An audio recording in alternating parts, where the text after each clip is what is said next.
Got it. Hello, lovely people. Welcome to today's live here on wherever it is that you're watching or listening to this. My name's Loz, and I am joined by the delectable Chelsea Jean and the effervescently consistent Dr. Oz. Did you like my description? Where did that come from? I don't know. This is me needing to eat. And we join you guys here every Wednesday, wherever you like to listen or watch, to sort of help empower you to make better decisions about your health. We like to talk about a variety of topics, normally guided by things that we've had conversations with our clients about, or any questions you have. So today's topic is going to be super interesting. So today we're going to be talking about things that you might be doing for your health that probably aren't really that great, or myths essentially. So debunking some myths, and we've got some spicy ones. So it will be a very interesting conversation. But if this is the first time you've listened to us, welcome. Please go back and watch some of the other videos that we've got. You will be able to find them in various places scattered around Facebook. Also, I've got these on my YouTube channel. Oz has continued to have these as a podcast, yeah? Still? Yep. And Chelsea reshares them in her various channels.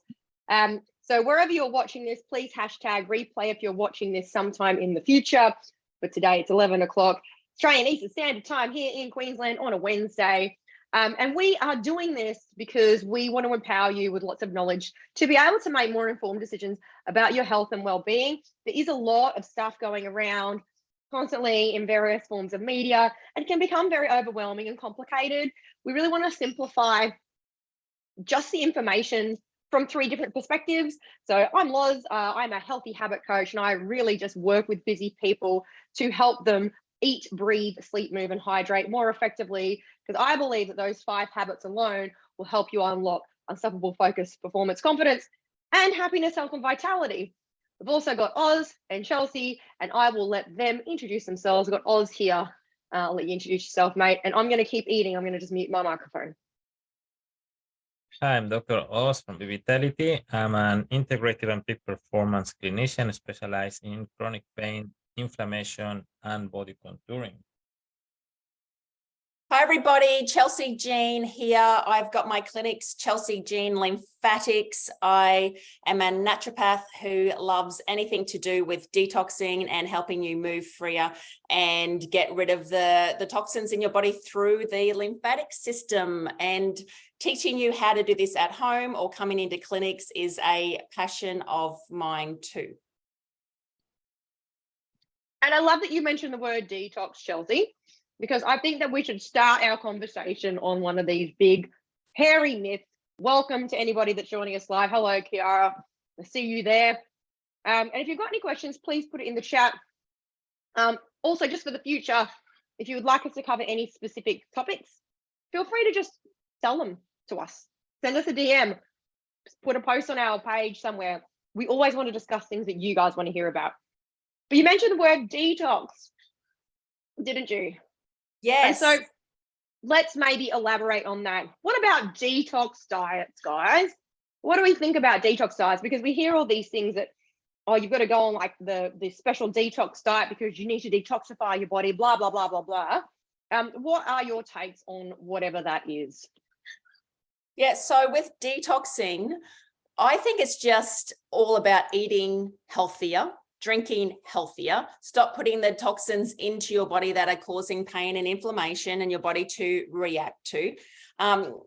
Doing a detox is going to take more than 3 days, sorry, to burst anybody's bubble there, but you can't just do a detox in 3 days. If we're talking about clearing out your bowel of parasites and the critters that we don't want in your gut, or the candida that can go through all of your body, we're looking at at least a 3-month cleanse of your belly, and to get rid of all the eggs and all of those things that go through it. Making sure the pathways are open in your body is a really important thing that I love doing first. So if anyone is looking to detox, the reason is, what's the reason behind it? You want to feel healthier. You want to get rid of the junk that your body is holding on to. So let's make sure that your elimination pathways are open and clear. And that can be as easy as making sure your bowels are working properly, you're drinking enough water, your kidneys are working, you can sweat, you can breathe. Like, how we get rid of fat out of our bodies mainly through our breath. So we're taking deep breaths as well. So making sure all of those pathways are working. And for most of the population, that's going to be enough. But for some people, you may not have some pathways working in your body. There might be some hormonal imbalances. You might have your omegas not in the right ratio. And there's going to be lots of different things that are going to cause your body not to be want to let go of toxins. So when people start using the lymphatic gloves and doing what I teach them, on day 3 of brushing their body, and now here's a myth, so many people start brushing their body at their hands or at their feet and then pushing the fluid up without unlocking through the chest first. So after they start brushing their body, after day 3, their sinuses can be running like crazy. Even their eyes are watering. They feel like they've got a cold coming on. They can be laid up in bed. So many different side effects are happening as we're shaking the body, helping those toxins get out of their system. So yeah, detoxing for me means opening up the channels, giving your body nutrition. Like what says, am I detoxing because I'm having a drink here that has got cucumber, apple, and coconut water? Does that mean I'm detoxing? Or does it mean that I'm having a nutritious green alkalining drink to support my system? So yeah, Loz, that's detoxing for me, is putting the right things in and allowing the junk that's been accumulating for a while that sits there, in all the different parts of our body, allowing that to be able to get out. And I love that you just mentioned the drink that you've got there, because I think a lot of, I mean, and I'd love to open the floor up to discussion here. I think in a lot of cases, people think, oh, I'll just binge on all this shit and I'll have a weekend of just not giving a stuff and then I'll detox. And so it becomes part of this cyclic approach where people feel like they're just going to do all this stuff that they know isn't necessarily good decision making. And then they go, oh, but I can just do this later on. And do you guys get experience, especially you, Oz, because of what you deal with as well? Or do you find like when we talk about the word detox, what's your sort of approach to that? Well, I guess in terms of a diet, we have to think or ask the person, what is to you, or what is this detox diet to you? The problem comes when you start adding multiple things to your diet to detox. Like, for example, when you add colonic cleansing, or when you add this food bath thing to supposedly detoxify and bring all these toxins from your feet. And if you see, most of these diets that add all these kind of things also talk about this healing crisis, which is really, really aggressive, it's nasty, and it shouldn't happen. Like, you want to detox your body, is, as Chelsea says, just eat healthy. That's it. That's the best detoxifying diet that you can have. Stop putting sugars, stop putting excess of fats, stop putting processed food on your diet, and your body itself is going to start getting the healing process without the healing crisis. Like, you don't need to feel worse before you feel better, unless you are sick and you are treating something specific. But yeah, the problem is when you start adding more things to the equation and make things complicated. And the thing is that you get all the things from social media and Dr. Google and the things like you just put detox my body, and it comes with all these strange diets: the diet of the moon, the diet of the sun, the diet of the water, the diet of the one piece of salt with whatever thing. It's like it's just not natural. And if it's not natural, and if you have to put a lot of effort on that, like, I'm not saying that it's easy to detox, but it's not that difficult as well. Like, and yes, it takes a few months for your body to detoxify, but it takes just 2 weeks for your body to start feeling better.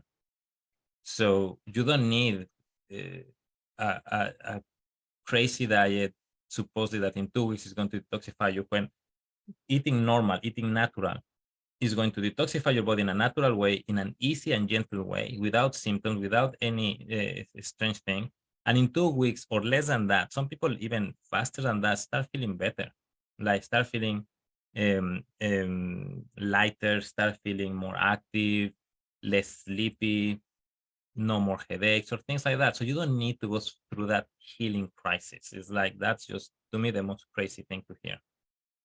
Yeah, and isn't And- it funny how people Sorry. will just by brushing their body with my gloves brings that on, just by brushing. Like, that shows us how crazy important this lymphatic detoxification is. If just by brushing your body, you know, can cause these symptoms to come up and out.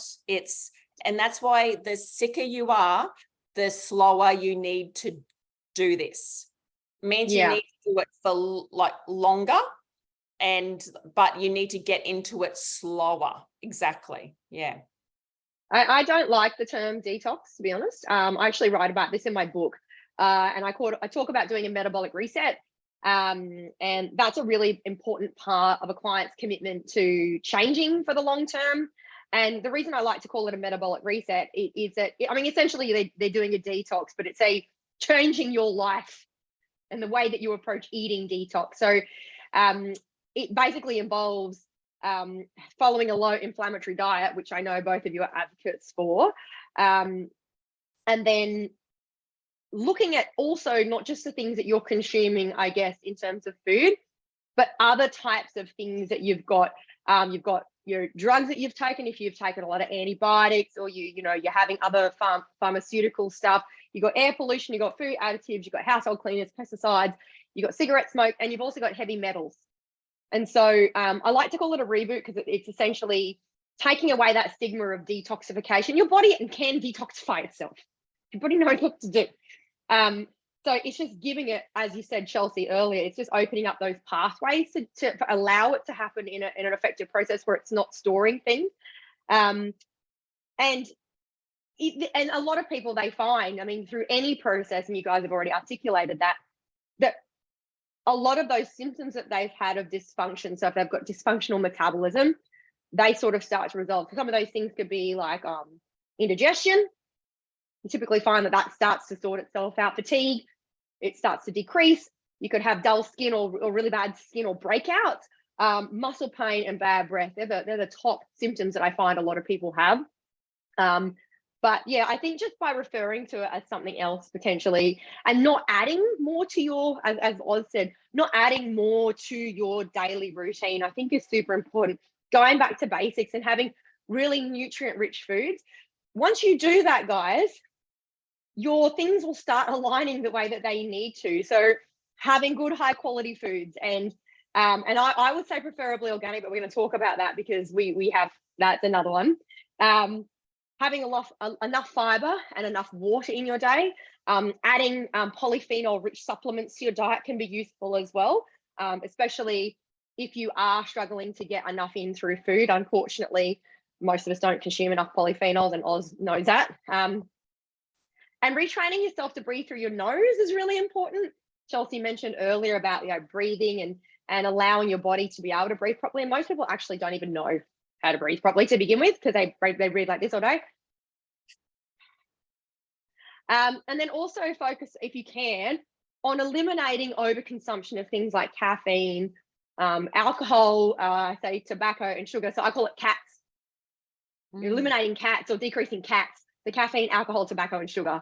And if you can swap some of those things out, it's not saying that alcohol is going to kill you if you only have a little bit, neither with caffeine, but consider sometimes swapping those things out where you can. So like having like herbal teas, having sparkling water, if that helps.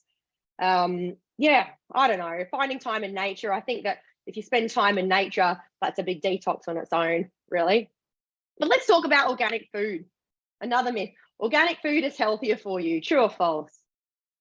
Well, ChatGPT says that organic food is not always healthier. It might be free of synthetic pesticides, but that doesn't automatically make it more nutritious. So the nutrient content is often similar between organic and non-organic foods. Oh, now you were saying something about, we spoke last week about organic food being wrapped in plastic, and it's interesting because I went shopping the other day at just Woolworths because I didn't have time to go to my normal place, and I went and bought some organic fruit and vegetables, and yep, totally wrapped in plastic. Now, why is that, Chelsea, for those that haven't been playing along at home? So the shopping centre will spray all of because there's lots of vermin. You imagine how much rats and cockroaches and things are at a shopping centre or crawling all over everything at nighttime. So what they do is they'll spray everything to keep the vermin away. Plus they'll also spray everything to make it luscious and bright and sparkly the next day. So when you buy your apple, it's glowing at you. So to protect the organic fruit and veggies, they have to be covered in plastic from all the chemicals that's sprayed around each night at the shopping centre. And so what do you reckon about organic vegetables and things, Oz? What's your take? Well, my take is there are a few things here. Number one is, as Chelsea just mentioned, that organic doesn't mean that the nutritional component is in there. Like the soil today is not the same as the soil 50 years ago. To start with, they're not the same components, they're not the same minerals. So fruit, vegetables, all the things are not absorbing all the things. So you're not getting the nutrients. You're getting, supposedly, the main reason for organic food is that you're getting the food without contaminants. Again, you have one organic farm in the middle of somewhere, which is surrounded by 10 non-organic farms that are, like grain or whatever with pesticides and the things. Those components are going to get sooner or later to the organic farm as well. So how clean is that? Like, for the prices that we're paying for organic food, is that a real difference?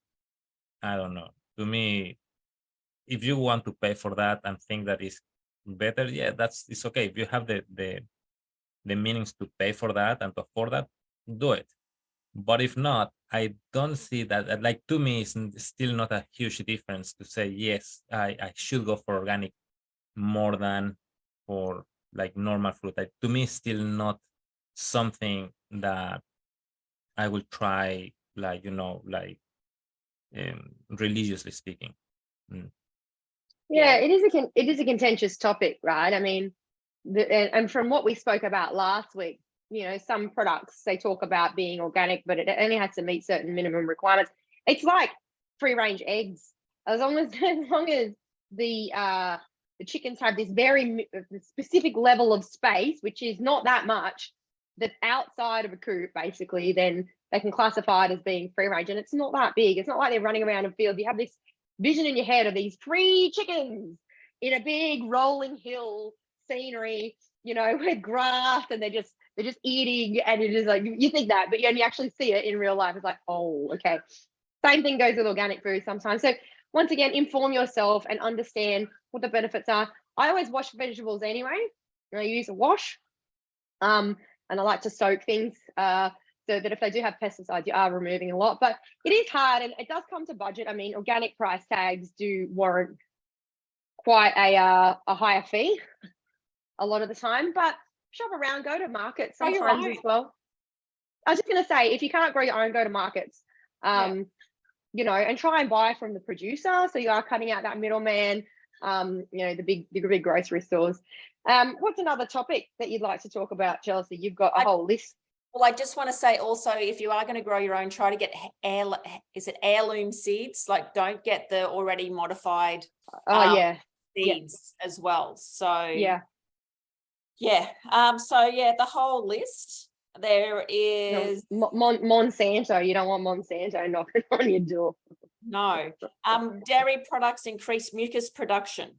They're saying that no scientific evidence supports the common belief that consuming dairy products increases mucus production and can worsen cold symptoms. So as a naturopath, I know that mucus definitely comes from in people who are drinking dairy and milk. I see it all of the time. With our hair testing, milk is one of the biggest things that's removed.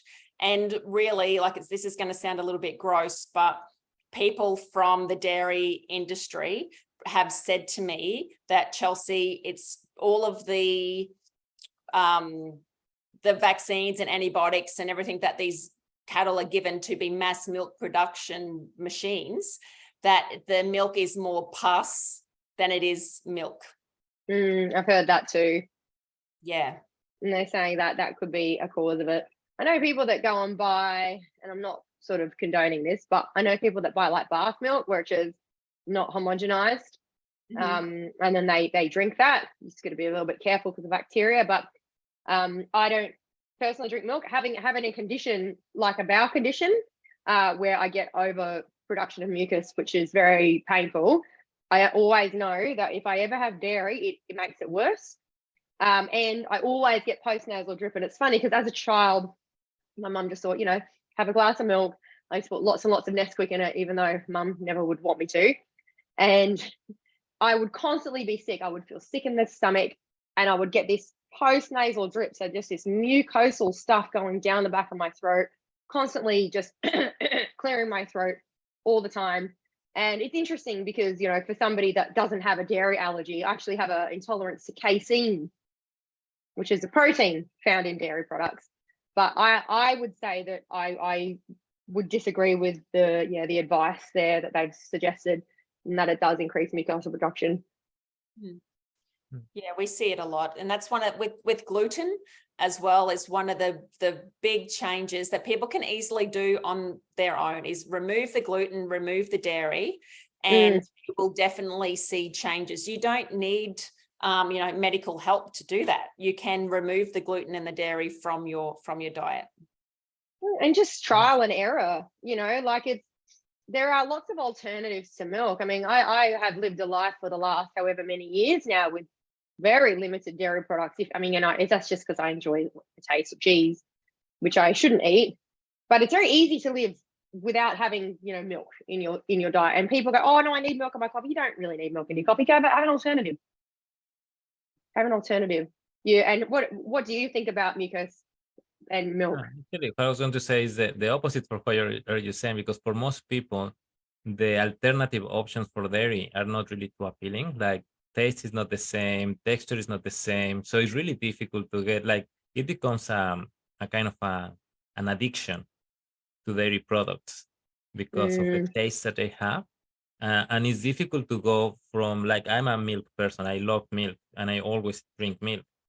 And lately I've been changing that for almond milk because I try other ones and I just hate them. It's like, this is not milk to me. This is just water with some taste of something.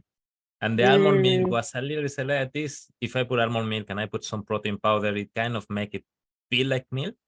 But yeah, it's difficult for most people to get that change. Like cheese, for example, there's no, and if you check your diet from early in the morning, you're on dairy products. Like, what is the main thing that people have in the morning? A bowl of cereal with milk. Yeah. Yes. And then morning or afternoon, they have maybe a sandwich with some cheese, and et cetera, et cetera, et cetera. So we actually add all these dairy products, like as a snack, you have yogurt.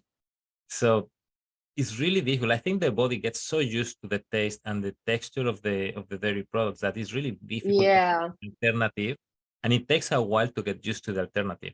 So I know there are many, but I think the competition is still way too low in terms of the texture and the taste. Like, there's no other products that you can swap and you say, okay, this one tastes very similar and I'm happy with this one. But with dairy products, it's really difficult to find, mostly if you have been taking them all your life.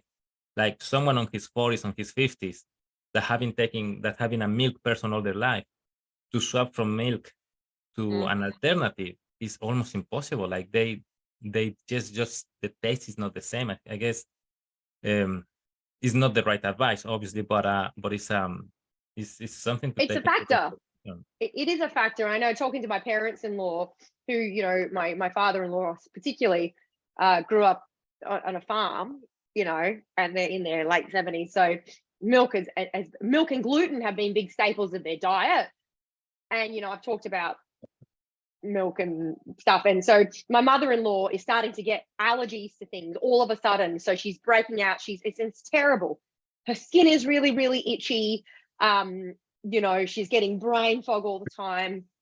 And I just said, and it happened after, so she's had a lot of vaccinations, and all of a sudden she's broken out in all of these things. And I've said, hey, have you considered, you know, maybe doing an elimination diet just to see? She won't go see anybody, not interested, just doesn't understand that it could possibly be that she's now developed a sensitivity to some of the things she's consuming. She eats a lot of dairy and she has a lot of gluten. And it's frustrating because, you know, it is something that you can do, as Chelsey said, it's something you can easily do, and just try it.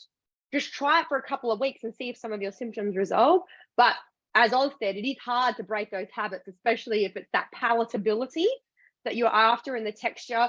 You know, a lot of people do chase a lot of hyper palatable foods, and those alternatives, you don't get the creaminess. It doesn't taste exactly the same. So they try and then reproduce the taste and the texture by adding lots of shit into the nut ones, which make them unhealthy anyway.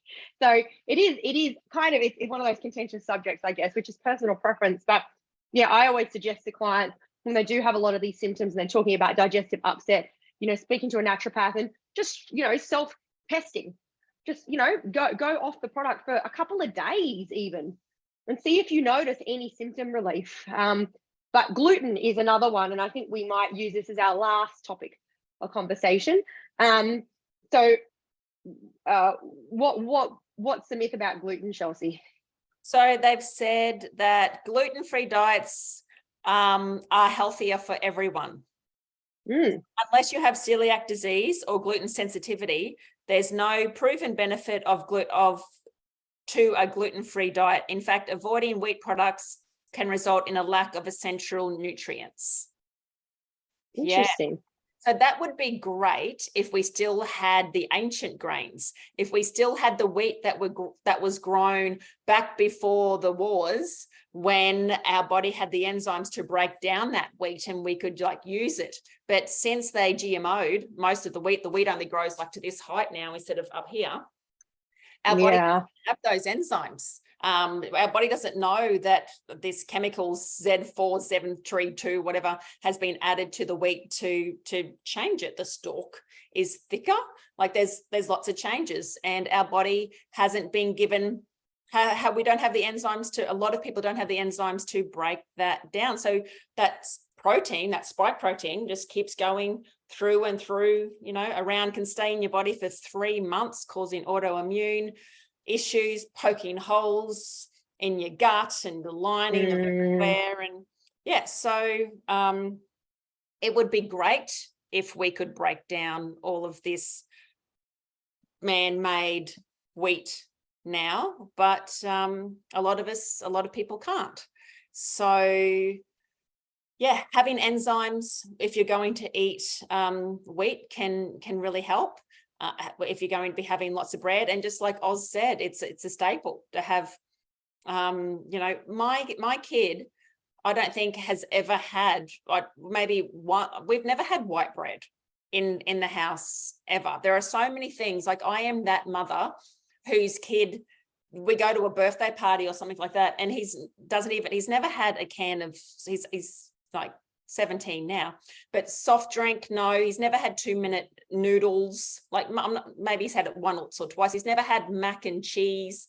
There are so many things that I haven't like let him have, because I know what's, you know, he already has, he's allergic to nuts. He's already got these intolerances. He's already got these things happening. I knew nothing about milk, how bad milk was when he was a baby. Like, I breastfed for 9 months and then whacked him on full cream milk, thinking, yeah, go cow.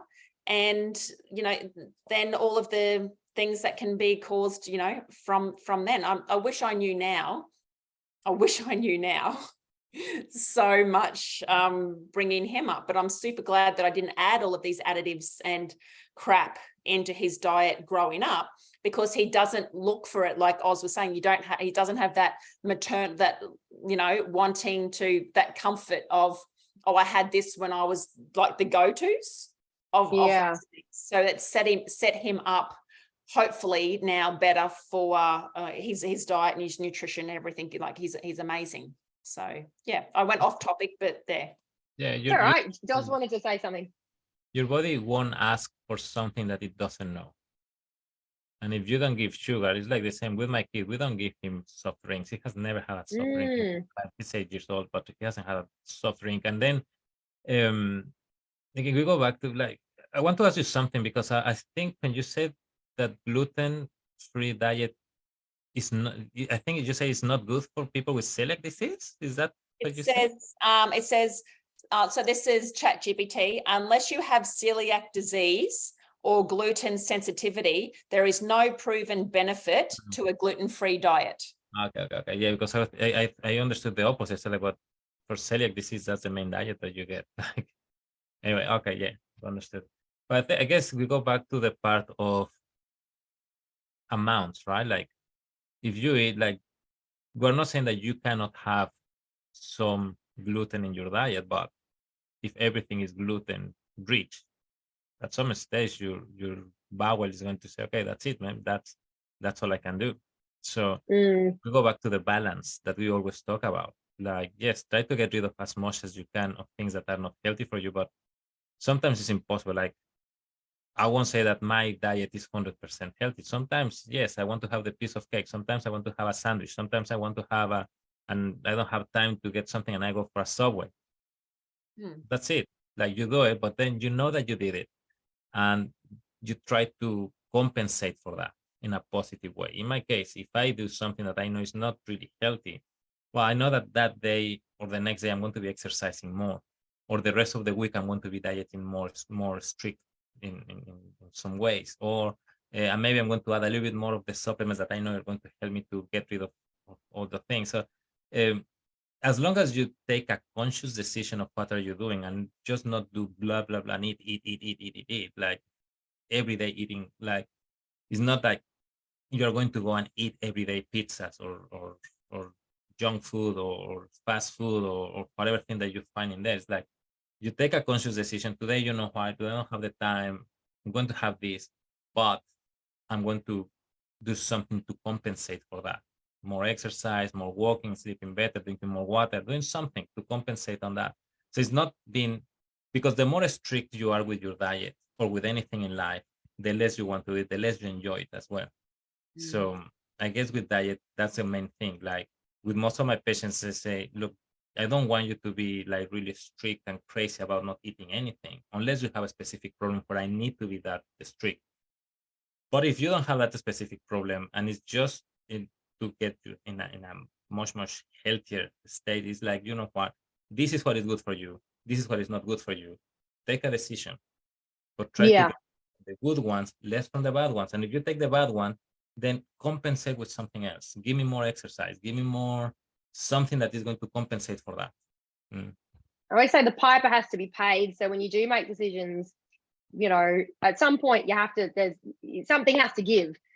So, you know, I guess it is moderation. And I always say nothing tastes as good as healthy feels. So the feeling of being in good health, where your body is working the way that it needs to, and you've got energy and your sleep's good and your skin's good.